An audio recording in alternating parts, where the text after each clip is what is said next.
मुख्यमंत्री हेमंत बिश्व शर्मा ने मवेशियों के वध, उपभोग और परिवहन को विनियमित करने के लिए असम मवेशी संरक्षण बिल 2021 सोमवार को विधानसभा में पेश किया।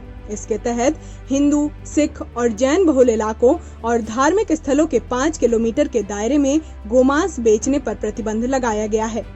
मुख्यमंत्री ने कहा, कानून का उद्देश्य ये सुनिश्चित करना है कि उन क्षेत्रों में गोमांस की बिक्री की अनुमति नहीं दी जाए जहां मुख्य रूप से हिंदू, जैन, सिख और बीफ नहीं खाने वाले समुदाय रहते हैं या फिर वो स्थान किसी मंदिर और अधिकारियों द्वारा निर्धारित किसी अन्य संस्था के 5 किलोमीटर के दायरे में आते हैं। उन्होंने कहा कि कुछ धार्मिक अवसरों के लिए छूट दी जा सकती है।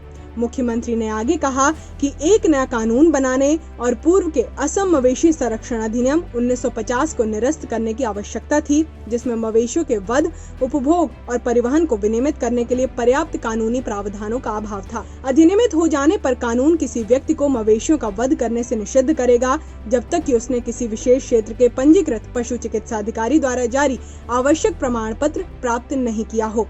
विधेयक के अनुसार पशु चिकित्सा अधिकारी केवल तभी प्रमाण पत्र जारी करेगा जब उसकी राय में मवेशी जो कि गाय नहीं है और उसकी उम्र 14 साल से अधिक हो। गाय, बछिया या बछड़े का तभी वध किया जा सकता है जब वो स्थायी रूप से अपाहिज हो।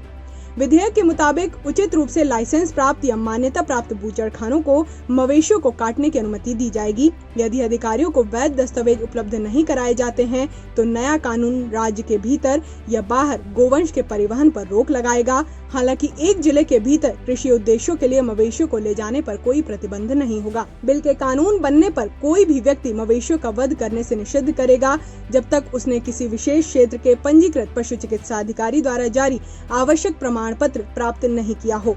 इस नए कानून के तहत सभी अपराध संज्ञेय और गैर जमानती होंगे।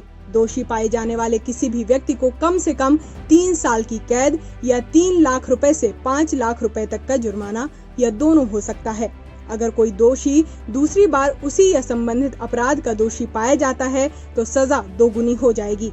कानून पूरे राज्य में लागू होगा और मवेशी शब्द बैल, गाय, बछिया, बछड़े, नर और मादा भैंस और भैंस के कटड़ों पर लागू होगा।